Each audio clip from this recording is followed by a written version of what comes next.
Hello guys, तो मैं ले आया हूँ बॉडी बिल्डिंग की बहुत सारी नई अपडेट्स। और आज की फर्स्ट अपडेट में बात करेंगे हम पिट्सबर्ग प्रो की, ऑब्वियसली बिकॉज अब वही है सबसे ज़्यादा इंटरेस्टिंग शो इस आर्नो क्लासिक के बाद से। और इस बार के पिट्सबर्ग का लाइनअप तो ऐसा है, मतलब इस बार ही हो रहा है पिट्सबर्ग में वैसे ओपन डिवीजन, लेकिन फर्स्ट टाइम में ही they are going and they are aiming to make history. Yes guys, ऐसा सिग्निफिकेंट लाइनअप यहाँ का हो गया, इतना इंपॉर्टेंट इंटरेस्टिंग लाइनअप यहाँ का हो गया। मतलब पहले देखो आप, यहाँ पर निक वॉकर थे, मार्टिन थे, फिर माइकल क्रिजो ऐड हुए, फिर गुडविटो ऐड हुए, जेम्स हॉलिंगसाइड ऐड हुए, विलियम बॉनेक ऐड हुए, और अब यहाँ पर कौन आ रहा है भाई? यहाँ पर आ रहे हैं और कोई नहीं बल्कि Derek Lunsford himself as well. Yes, देखो डेरेक का अब मोमेंटम बहुत ज़्यादा स्ट्रांग हो चुका है आर्नो क्लासिक को जीतने के बाद से।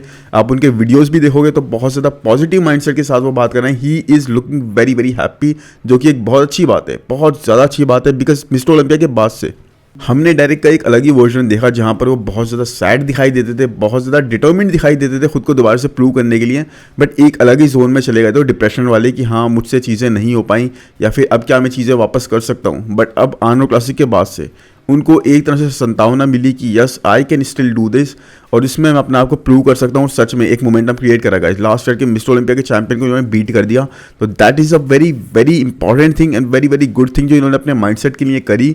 और अब गाइस सुनने में ये आया है कि डेरेक पिट्सबर्ग में compete कर रहे हैं। देखो ऑफिशियली यानी डेरेक ने खुद इस बारे में नहीं बोला, एक स्टोरी पर भी उनसे पूछा गया जहां पर इन्होंने मना नहीं करा, but he kind of teased कि मतलब ऐसे करके उन्होंने जवाब दिया कि हो सकता है मैं compete करूं, हो सकता है ना करूं। बट उसके अलावा गाइस इनके लेटेस्ट कोच जो हैं यानी कि क्रिस असीतो अभी एक पॉडकास्ट में गए थे, वहाँ पर भी उनसे पूछा गया तो उन्होंने यही बोला कि डायरेक्ट सिर्फ आर्नो क्लासिक में compete नहीं करने वाले, इस बार वो कई सारे और शोज़ में compete करेंगे मिस्टर ओलंपिया से पहले।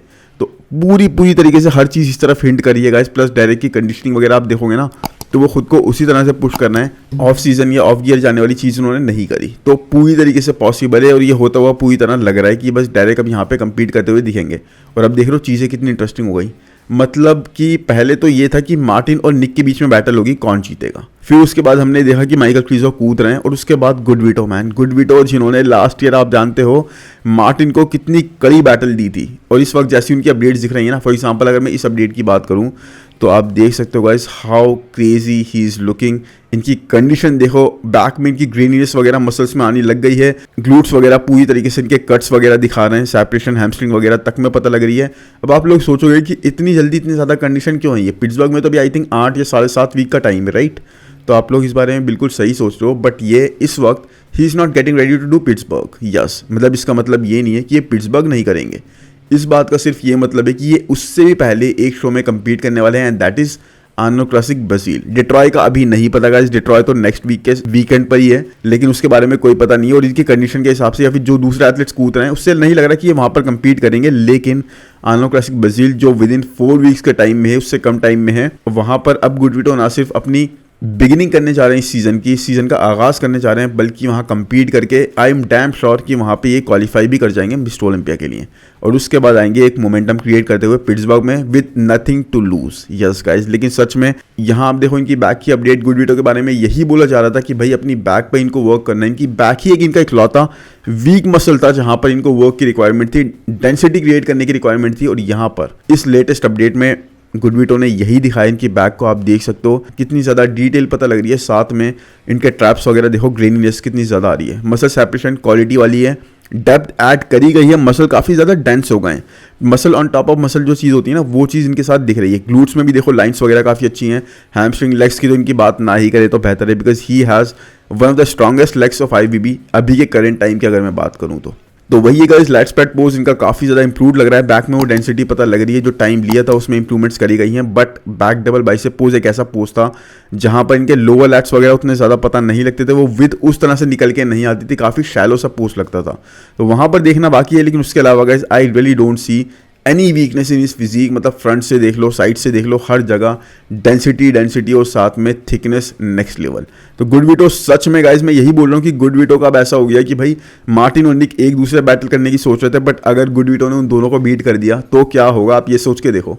इसका मतलब सीधे टॉप 4 टॉप 3 प्लेसर को आपने मिस्टर ओलंपिया के बीट कर दिया कि आपकी हाइप किस तरह चली जाएगी, आपका मोमेंटम क्या हो जाएगा, और आप सच में पूरे जो लोग सोच रहे हैं ना अभी तक मिस्टर ओलंपिया में ये होगा, सब चीज़ें चेंज कर दोगे। और ये चीज़ सच में गाइज मैं ये नहीं बोलूँगा बिल्कुल इस चीज़ को हम हटा सकते हैं, ये चीज़ पूरी तरह पॉसिबल है, पूरी तरह पॉसिबल है, कुछ भी हो सकता है। गुडविटो इज दैट गुड। और सच में ना सिर्फ इनके पास वो कैपेबिलिटी है, एस्थेटिक्स हैं, बल्कि इनके पास वो मसल भी है जो मार्टिन वगैरह लैक करेंगे। तो सच में अभी even though he is not even qualified, ये क्वालिफाइड भी नहीं है, उसके बाद भी इनके अंदर वो चीज़ है गाइस कि इनके बारे में लोग इस तरह की बातें कर रहे हैं और मैं भी इस तरह की बात कर सकता हूँ।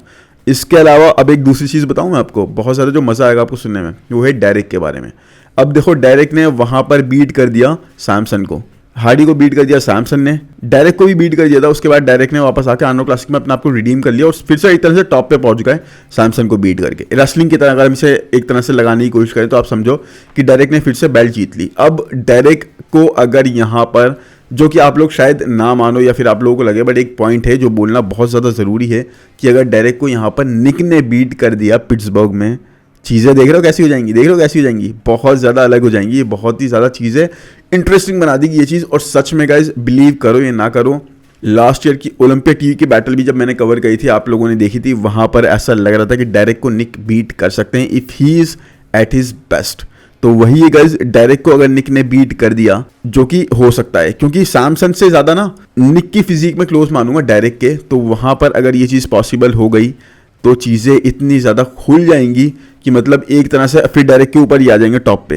तो समझो मिस्टर ओलंपिया कैसा हो जाएगा, आप कुछ भी डिसाइड नहीं कर सकते, सबकी प्रेडिक्शंस ऐसी हो जाएंगी, बिल्कुल कोई भी जीत सकता है। पूरी तरीके से स्टेज खुल जाएगा सबके लिए, मंच खुल जाएगा कि भाई आओ अपने बेस्ट पर और ग्रैब करो। और सच में निक, इवन दो मैं मानता हूँ आपकी बात, पूरी तरह से जानता हूँ, गुडविटो, मार्टिन, डेरेक, ये सब के सब बहुत स्ट्रॉन्ग कॉम्पिटिशन है निक के लिए, but Nick is also a very strong competition. और सच में guys he is very very hungry right now. उनको पता है चीज़ें उनके लिए बहुत ज़्यादा डिफिकल्ट रही हैं और अभी भी हो रही हैं, और जिस तरह से लोग उनको बिल्कुल भी कंसीडर नहीं करें, एक अंडरडॉग की तरह ले रहे हैं, तो उनके लिए ये बहुत बड़ा स्टेज है खुद को फिर से साबित करने का। तो निक अपनी तरफ से कोई कमी नहीं छोड़ेंगे। देखो रिजल्ट्स कभी भी आपके खुद के हाथ में नहीं होते, एफर्ट्स आपके हाथ में होते हैं। And Nick is actually pushing himself to the crazy level, because अपने साथ वो इस बार वो फ्रीक फैक्टर ला रहे हैं जिसके लिए निक जाने जाते थे। और साथ में कंडीशन वगैरह में आज तक निक ने भाई कभी डिसअपॉइंट नहीं करा, ना तो आपको, ना मुझे, ना किसी को। निक ने हमेशा अपने आप की कंडीशन में प्रूव करा है कि भाई he is actually the condition king. आजकल के टाइम के हमेशा नेल करके आते हैं। और मैट जॉनसन के ना होने के बाद हमने एक चीज़ देखी है इस निक के साथ कि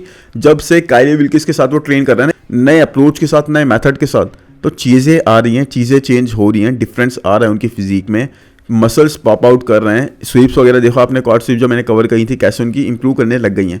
तो वही guys, Krizo versus Goodvito versus Martin versus Nick versus William Bonac versus Derek. क्या लाइनअप है ये, तो कमाल का एक्सेप्शनल लाइनअप, बहुत मज़ा आ जाएगा। और सच में इतनी तगड़ी बैटल हमें देखने को मिलेंगी और सच में हम डिटर्मिन नहीं कर सकते कि फाइनल 2 भी कौन होंगे। मार्टिन और गुडविटो भी फाइनल 2 हो सकते हैं, निक और गुडविटो भी फाइनल 2 हो सकते हैं, निक और मार्टिन भी फाइनल 2 हो सकते हैं, निक और डेरेक भी हो सकते हैं, डेरेक और क्रिजो भी हो सकते हैं। मतलब आप समझ रहे हो मैं क्या बोलना चाह रहा हूँ। चलो अब क्रिजो की इतनी बात कर रहे हैं तो क्रिजो की अपडेट पे भी चलते हैं। तो क्रिजो की अपडेट अगर मैं आपको दिखाऊं तो ये है क्रिजो की अपडेट। तो क्रिजो के बारे में ये बात थी कि क्रिजो ने कोच चेंज कर दिए थे, जिसके बारे में मैंने थोड़ा सा मिस कर दिया था। फिर आप लोगों ने मुझे कमेंट सेक्शन में बताया था। देखो मैं अप्रिशिएट कर देता हूँ जब भी चीज़ मुझे कोई पता लगती है। तो आप लोगों ने कमेंट सेक्शन में बताया, कई सारे भाइयों ने, कि जॉर्ज फेरा अब इनके न्यू कोच हैं, तो he is training with George फेरा। एंड सच में गाइस फिजिक में चेंजेस दिख रहे हैं, he is looking exceptionally massive. साथ में इनकी कंडीशन वगैरह देखो, सेपरेशन देखो, मसल बहुत ज़बरदस्त, लाइंस, मतलब नेचुरल लुक हमेशा ही मैं बोलता आया हूँ, वो चीज़ इनकी फिजिक में पूरी तरह विजिबल है। और 8 वीक्स आउट या 7.5 वीक्स आउट के हिसाब से इनकी कंडीशन ना बहुत ज़्यादा सुपीरियर है। मतलब निक की कंडीशन भी अभी ऐसी नहीं होगी जैसी यहाँ क्रिजो दिखा रहे हैं। शोल्डर्स में देखो, डेल्ट्स में देखो, इनके कैसे फाइबर्स वगैरह विजिबल हैं, लाइंस वगैरह, वो स्ट्राइशंस वगैरह आनी स्टार्ट हो गई हैं।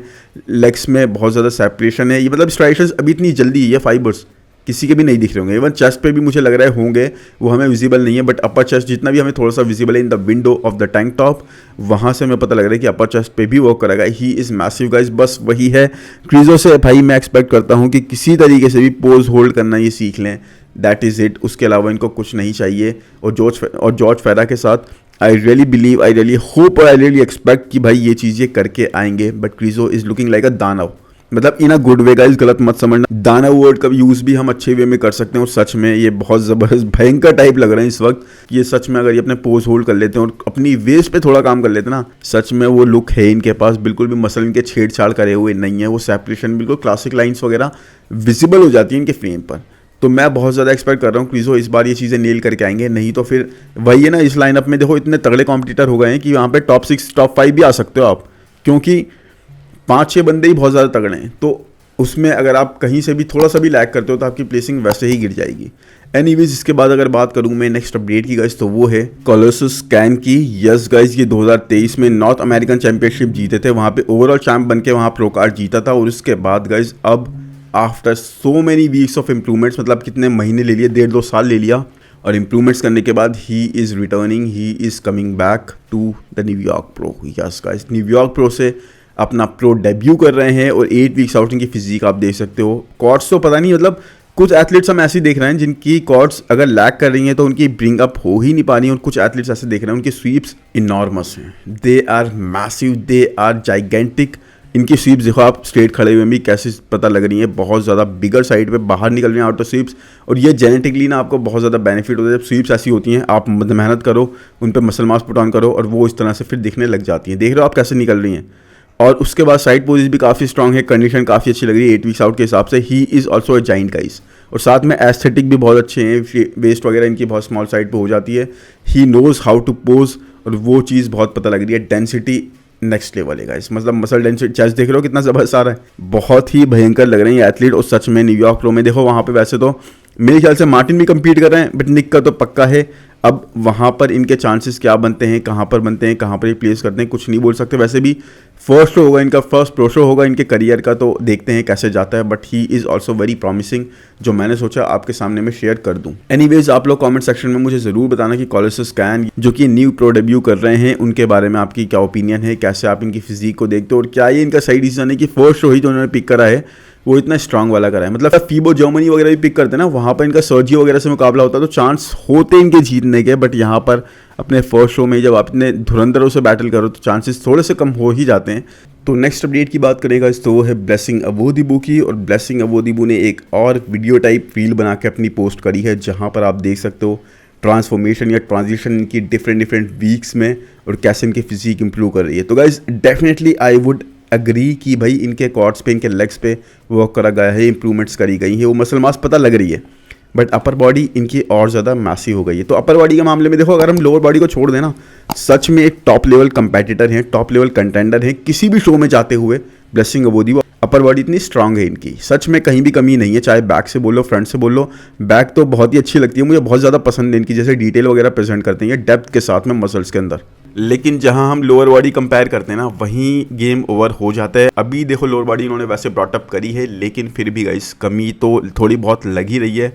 जैसे जैसे वीक्स आगे बढ़ रहे हैं, थोड़ा सा मास ये लूज करते जा रहे हैं लोअर बॉडी के अंदर से। प्लस हमने इनके लास्ट 2 शोज भी देखे, वहाँ पर तो आई डोंट नो, इनको किसी ने बताया ही नहीं कि भाई सिर्फ मेंस फिजिक में आपके लेग्स जज नहीं होते, ओपन डिवीजन में होते हैं। बिकॉज वहाँ तो ये बिना सेपरेशन के, बिना कंडीशन के आ गए थे लोअर बॉडी लेके, कोई लाइन सी नहीं थी कि लोअर बॉडी में, मतलब ऐसे इनके लेग्स हो थे पत्थर जैसे, टाइट थे, हार्डनेस थी, ड्राइनेस थी, लेकिन ना मसल मास वो लेवल की थी, और साथ में सेपरेशन तो थी नहीं, नामो निशान नहीं था। तो वही चीज़ है यहाँ पर हम एक्सपेक्ट करते हैं। बट ब्लेसिंग के लिए अब ये था, देखो इन्होंने अनाउंस करा था कि मैं न्यूयॉर्क प्रो में कम्पीट करूंगा, बट उसके बाद इनकी कंडीशन देख के बिल्कुल भी नहीं लग रहा कि he is about to compete in New York pro. Plus इनसे एक कमेंट में भी किसी ने पूछा था, सो नो न्यूयॉर्क प्रो, तो वहाँ पर इन्होंने उनको रिप्लाई करा कि नहीं, मैं डिसाइड करूंगा और उसके बाद मैं बताऊंगा। तो इन्होंने शायद ऑप्ट आउट कर लिया, और बहुत ही सही डिसीजन है गाइस, बिकॉज पिट्सबर्ग हो गया, न्यूयॉर्क हो गया, बड़े बड़े शोज हैं ना जो टॉप टियर के, इनके अंदर बहुत बड़े बड़े एथलीट्स कम्पीट कर रहे हैं, टॉप 3 के, टॉप 4 के, टॉप 5 के।